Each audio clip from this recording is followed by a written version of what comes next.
Assalamu alaikum warahmatullahi wabarakatuh. So students, today we are going to start exercise 9.2. We have already completed exercise 9.1. So what its first question is saying, ये सारी चीज़ें वैसे graph paper पर होती हैं, लेकिन मैं ग्राफ पेपर पे नहीं करवा रही हूँ. जब इंशाल्लाह स्कूल खुल जाएंगे तो हम ग्राफ पेपर पे भी सीख लेंगे. तो फ़िलहाल आप ऐसे ही करेंगे ज्योमेट्री कॉपी में using your scale and pencil. ठीक है. अब देखिए फर्स्ट क्वेश्चन में कह रहे हैं the marks obtain by students in various subjects are given below. एक स्टूडेंट को हर सब्जेक्ट में कितने मार्क्स दे रखे हैं, दिए गए हैं. ये सारी चीज़ें आपको यहाँ पे दे रखी हैं. इंग्लिश में कितने 70, हिंदी में कितने 75, मैथ्स में कितने, ऐसे ही. ठीक है. फिर कह रहे हैं draw a bar graph to represent the marks obtained. आपको इसी डेटा को बार ग्राफ के फॉर्म में रिप्रेजेंट करना है. ओके, चलिए करें इसे. ओके, तो ये जो पूरा क्वेश्चन दे रखा था टेबल वेबल सब आप लाइनिंग साइड पर बनाएंगे. ओके, तो अब हम प्लेन साइड पर बार ग्राफ बनाएंगे. स्केल का इस्तेमाल सब करेंगे, स्केल का ही यूज़ करना है. सबसे पहले क्या किया हमने, ऐसे ड्रॉ किया. ये सारा काम कहाँ होना है, प्लेन साइड पर. बार बार बता रही हूँ मैं, कोई गलत नहीं करेगा. और एक लाइन ऐसे बनाई आपने. ठीक है. ये होता है आपका एक्स एक्सिस और ये होता है आपका वाई एक्सिस. दो एक्सिस होते हैं हमारे पास, एक का नाम क्या है एक्स, एक का नाम क्या है वाई. ओके, अब देखिए हमें जो भी वैल्यूज़ दे रखी हैं, मार्क्स जैसे हमें यहाँ पे दे रखे हैं, तो वो हम इस वाले एक्सिस पे रिप्रेजेंट करते हैं. और जो वर्ड्स होते हैं, जो इन्फॉर्मेशन होती है, वो हम यहाँ लिखते हैं. यानी सब्जेक्ट्स हम यहाँ लिखेंगे और मार्क्स हम यहाँ, हमेशा ऐसे ही करते हैं. ठीक है. तो अब सबसे पहले जो यहाँ पे ओरिजिन होता है उसकी वैल्यू कितनी होती है, 0. अब डेटा को अपने आप देख करके आपको खुद डिसाइड करना है कि कितने कितने का हमें गैप लेना है. ठीक है. तो यहाँ पे जैसे वैल्यूज़ दे रखी हैं 70, 75, 80, 95, 60. तो स्टार्ट तो हमेशा 0 से ही करना होता है. तो हमने क्या लिया, 10 10 ले लेते हैं हम. ठीक है. तो ये जो डिस्टेंस है आपका, ये बराबर जाना चाहिए, दोनों इक्वल जाना चाहिए. आप क्या करें, स्केल से मेजर करते हुए चलें, 1 सेंटीमीटर का गैप लेते हुए चलें. ठीक है. ऐसे स्केल रख लीजिएगा. और ये जैसे यहाँ पे है, यहाँ मार्क किया, यहाँ 10 पे, या 9, 8, 7, ऐसी स्केल में मार्क करते हुए चलेंगे ताकि इक्वल बने. ठीक है. तो ये 10 हो गया. ओके, तो ये हमने सारी वैल्यूज़ लिख ली. 100 तक क्यों लिखा है हमने, क्योंकि हमें कहाँ तक जाना है, 95 तक जाना है, इसलिए हमने 100 तक ले लिया है. तो हर किसी के बीच में कितने कितने का गैप है, 10 10 का गैप है. 0, 10, 20, 30, 40, 50, 60. ओके. तो यहाँ पर हम क्या मेंशन करते हैं, स्केल लिखते हैं. स्केल का क्या मतलब होता है कि आपने कितने का गैप दिया है. तो इस वाले गैप को बोलते हैं 1 यूनिट. ये भी 1 यूनिट है, ये भी 1 यूनिट है.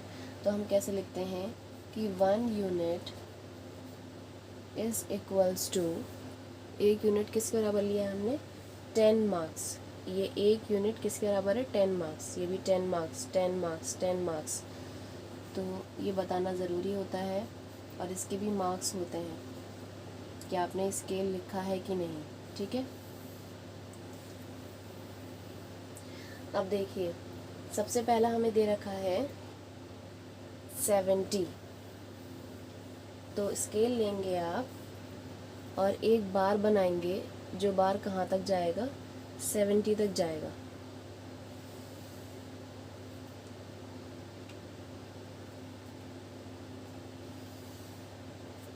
ओके. ये क्या बन गया हमारा, बार. अब यहाँ पे आप क्या लिख देंगे कि ये क्या है, इंग्लिश का है. चाहे तो आप यहाँ पे भी लिख सकते हैं और चाहे ऐसे अंदर भी फिल कर सकते हैं. ठीक है. अब नेक्स्ट हमारे पास 75. 75 का आएगा 70 और 80 के मिड में. तो हमें अब अपना बार कहाँ तक लेके जाना है, मिड तक.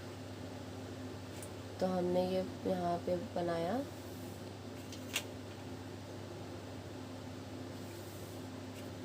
और इसे हमने कर दिया जॉइन. और यहाँ पे हमने क्या लिखा, हिंदी। ओके, अब देखिए नेक्स्ट हमें दे रखा है 80, तो हमें 80 क्या है, हमें यहाँ तक जाना है पूरा। ठीक है, 80 किसका है, मैथ्स का।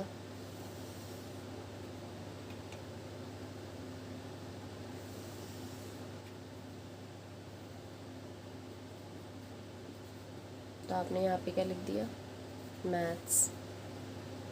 ओके, अब क्या दे रखा है हमें, साइंस 95। तो मेरे पास स्पेस नहीं है, तो मैं ये वाली चीज़ रब कर रही हूँ ताकि मैं वहाँ तक ले जा सकूँ। आप लोग ये लिख लीजिएगा ज़रूर। ओके, तो ये सारे बार्स कंप्लीट हो गए। एसएसटी की वैल्यू कितनी थी, 60, तो 60 के करस्पॉन्डिंग बनाया। साइंस की वैल्यू कितनी थी, 95, तो 100 और 90 के बीच में आया है। ओके, तो ये सही से बनाइएगा कि सबका मेजरमेंट सेम आए, डिस्टेंस मतलब सबका सेम आए, और वैल्यूज़ बिल्कुल इसके करस्पॉन्डिंग आए। ठीक है, अब आपको ये बताना होता है कि एक्स एक्सिस पे आपने क्या लिया है, एक्स एक्सिस पे हमने लिए हैं सब्जेक्ट्स, तो यहाँ पे सब्जेक्ट्स लिखना ज़रूरी है। ठीक है, इस वाले एक्सिस पे आपने क्या लिया है, मार्क्स लिए हैं, तो यहाँ पे आप मार्क्स लिखेंगे ऐसे। ठीक है, और स्केल तो आपको लिखना ही था, तो मैं यहाँ पे वापस से स्केल लिख देती हूँ कि 1 unit is equals to 10 marks. Okay, तो ये हो गया आपका bar graph complete. Okay, note it down in your notebook properly, अच्छे से उतारेंगे सब, कोई भी मिस्टेक नहीं करेगा। सिर्फ लाइनिंग साइड पर क्वेश्चन उतरेगा और प्लेन साइड पर ये ग्राफ बनेगा। ओके स्टूडेंट्स, ये बाकी सारे क्वेश्चंस भी सब सेम है, तो हम सिर्फ एक पार्ट और करेंगे, एक क्वेश्चन और करेंगे। कॉन्सेप्ट क्लियर होना ज़रूरी है, इसलिए मैं क्वेश्चन ज़्यादा नहीं करवा रही हूँ क्योंकि हमें कोर्स भी फिनिश करना है। ठीक है, अब देखिए question number 4 is saying, question number 4 करेंगे हम। ठीक है, ये भी ऐसे ही है, इसको भी आप क्या करेंगे, रिप्रेजेंट कर लेंगे अगर ऐसा क्वेश्चन आ जाता है तो।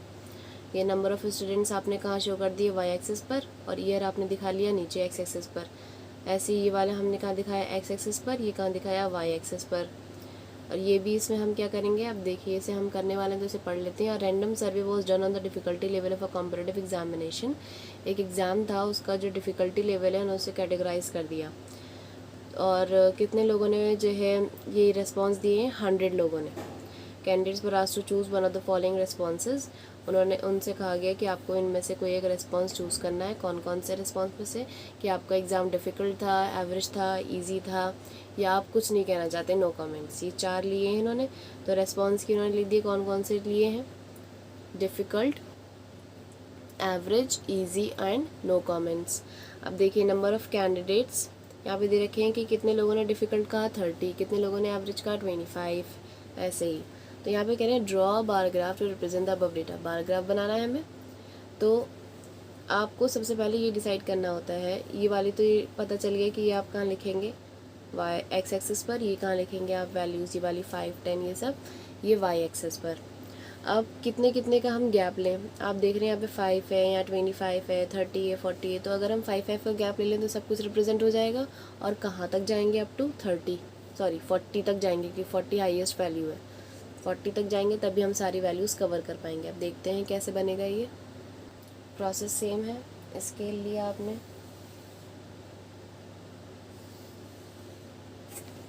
ये हमारा बन गया वाई एक्सिस।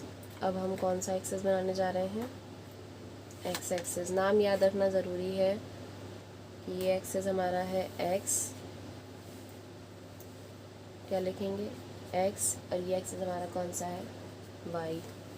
ठीक है, मैंने आपको बताया स्टार्ट हमेशा कहाँ से होता है, 0 से। ये वाली वैल्यू हमेशा 0 होती है।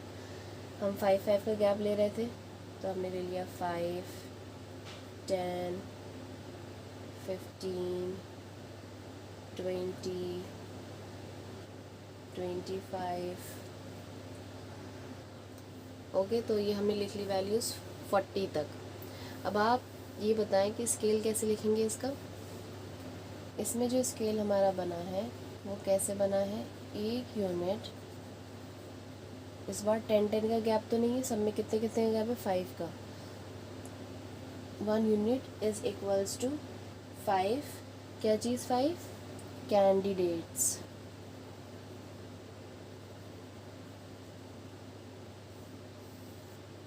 ये वाई एक्सिस पे हम जो भी रिप्रेजेंट करते हैं वही हम यहाँ पे लिखते हैं। तो ये क्या है? Number of candidates. क्वेश्चन में आप कॉलम अपने आप देख लेंगे, वहाँ लिखा हुआ है कि ये वैल्यूज़ क्या है, नंबर ऑफ कैंडिडेट्स हैं, और यहाँ पर क्या है, रेस्पॉन्स। जब भी बार ग्राफ बनाएं तो हमेशा ये चेक कर लें कि आप एक्स एक्सिस का नाम लिख लिया, वाई एक्सिस का नाम लिख लिया, स्केल दे दिया। ठीक है, ये 3 चीज़ें बहुत इंपॉर्टेंट है। अब आते हैं हम मेन पार्ट पे। नंबर ऑफ़ कैंडिडेट सबसे पहला हमें दे रखा है डिफ़िकल्ट का। डिफ़िकल्ट में हमें वैल्यू दे रखी है 30, तो हम जाएंगे 30 तक और एक क्या बना देंगे, बार।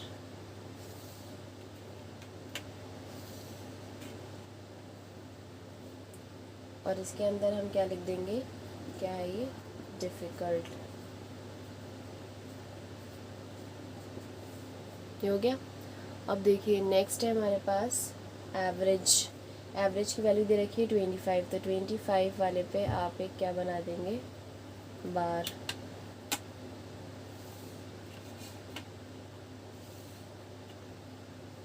किसकी वैल्यू है ये, एवरेज की।